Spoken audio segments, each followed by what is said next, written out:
আপনারা দেখেছেন বাংলাদেশ জাতীয়তাবাদী দলের ভারপ্রাপ্ত চেয়ারম্যান জনাব তারেক রহমান, ওনার সহধর্মিণী ডাক্তার জুবাইদা রহমান সহ কিছুক্ষণ আগে এভার কেয়ার হসপিটালে বাংলাদেশ জাতীয়তাবাদী দলের চেয়ারম্যান দেশনেত্রী বেগম খালেদা জিয়া চিকিৎসাধীন আছেন। ওনাকে দেখার জন্য আজকে দ্বিতীয়বারের মতো এসেছিলেন এবং উনি দীর্ঘক্ষণ ওনার মা অর্থাৎ জাতীয়তাবাদী দলের চেয়ারম্যান দেশনেত্রী বেগম খালেদা জিয়ার শয্যা পাশে উনি উপস্থিত ছিলেন এবং উনি একজন ছেলে হিসাবে মায়ের প্রতি যে মমত্ববোধ সেটি বহিঃপ্রকাশী এটি। আর এই সময়ই মেডিকেল বোর্ড সাধারণত বসে 10টার দিকে, আপনাদেরকে আগেও বলেছি। সেই মেডিকেল বোর্ডে সদস্য হিসাবে ডাক্তার জুবাইদা রহমান আমাদের ইউকে এবং ইউএসএতে যে সমস্ত সদস্যরা এবং বাংলাদেশের চিকিৎসকরা মেডিকেল বোর্ডের দেশনেত্রী বেগম খালেদা জিয়ার চিকিৎসার জন্য দায়িত্ব পালন করছেন, তাদের সাথে উনিও মেডিকেল বোর্ডে ছিলেন এবং মেডিকেল বোর্ডে সদস্যদের সর্বসম্মত সিদ্ধান্তক্রমেই এখানে এভার কেয়ার হসপিটালে ডাক্তার শাহাবুদ্দিন তালুকদারের নেতৃত্বে চিকিৎসা চলছে এবং এই চিকিৎসা অন্য দিন যেরকমভাবে হয়, অর্থাৎ পরামর্শ ওনারা যেরকমভাবে দেন সেই অনুযায়ী পরবর্তী চিকিৎসা ওনার পরিচালনা করা হয় এবং সেই উপদেশ মোতাবেকই চিকিৎসা যাতে যথাযথভাবে হয় সেই দিকে মেডিকেল বোর্ডের সদস্যগণ সার্বক্ষণিকভাবে দৃষ্টি রাখেন এবং উনি নিবিড় তত্ত্বাবধানে, অর্থাৎ আপনারা যেটাকে আইসিইউ বলেন, সেখানে উনি চিকিৎসাধীন আছেন। ওনার সুস্থতার জন্য আপনারা সবাই আল্লাহ রাব্বুল আলামিনের কাছে দোয়া করবেন। উনি নিজে এবং ওনার পরিবারের পক্ষ থেকে, অর্থাৎ জনাব তারেক রহমান এবং ওনার পরিবারের পক্ষ থেকে দেশবাসীর কাছে দেশনেত্রী বেগম খালেদা জিয়ার সুস্থতার জন্য দোয়া চাওয়া হয়েছে এবং সেই দোয়া সবসময় দেশের মানুষ করছে, সেজন্য উনি কৃতজ্ঞতা প্রকাশ করেছেন। চিকিৎসক সহ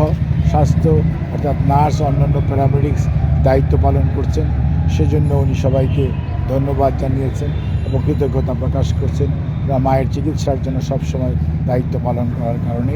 অন্যদিকে এই হসপিটালে ভর্তিকৃত রোগীদের চিকিৎসায় যাতে কোনো ধরনের ব্যাঘাত না হয় সেজন্য উনি দলীয় নেতাকর্মীদেরকে আহ্বান জানিয়েছেন যাতে ওনারা অহেতুক হসপিটালের চিকিৎসা কার্যক্রমে ব্যাঘাত সৃষ্টি হয় এমন কোনো কার্যক্রম থেকে, অর্থাৎ তাদের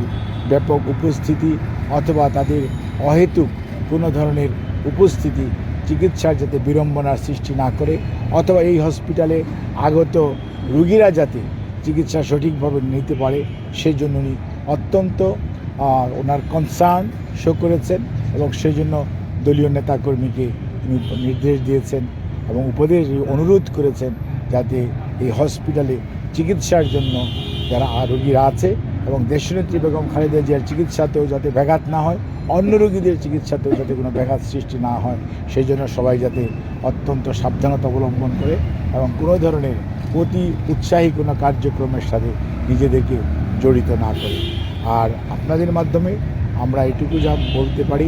দেশনেত্রী বেগম খালেদা জিয়ার যে চিকিৎসা এখানে চলছে সেখানে চিকিৎসকরা তাদের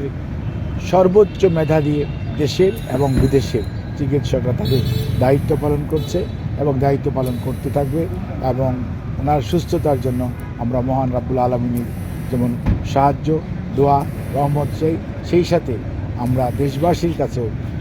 দেশনেত্রী বেগম খালেদা জিয়ার সুস্থতার জন্য ওনার পরিবারের পক্ষ থেকে, বিশেষ করে ভারপ্রাপ্ত চেয়ারম্যান জনাব তারেক রহমানের পক্ষ থেকে আমরা সবাই আপনাদের মাধ্যমে দেশবাসীর কাছে দোয়া চাই। সবাইকে ধন্যবাদ।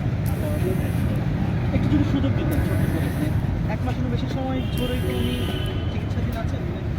কম্পেয়ারটা যদি বলতেন এই এক মাসের চিকিৎসার যে যাত্রা। সত্যিকার অর্থে দেশনেত্রী বেগম খালেদা জিয়া 23শে নভেম্বর এখানে ভর্তি হয়েছেন। ভর্তি হওয়ার পরবর্তীতে ওনার শারীরিক অবস্থার বেশ অবনতি হয়েছিল। অবনতি হওয়ার কারণেই উনি কেবিন থেকে সিসিউ থেকে আইসিইউতে আছেন এবং আইসিইউতে উনি চিকিৎসাধীন আছেন। আর স্বাভাবিকভাবেই ওনার শারীরিক অবস্থার উন্নতি হয়েছে এই কথা বলা যাবে না। কিন্তু ওনার অবস্থার অত্যন্ত জটিল এবং উনি একটা সংকটময় মুহূর্ত পার করছেন। যদি আল্লাহ করে উনি চিকিৎসকদের চিকিৎসা প্রচেষ্টা এবং আল্লাহর শেষ মেহেরবানিতে উনি যদি এই সংকটটা উতরে যেতে পারেন আলহামদুলিল্লাহ, তাহলে হয়তো আমরা ভালো কিছু পাবো। আপনাদের সবাইকে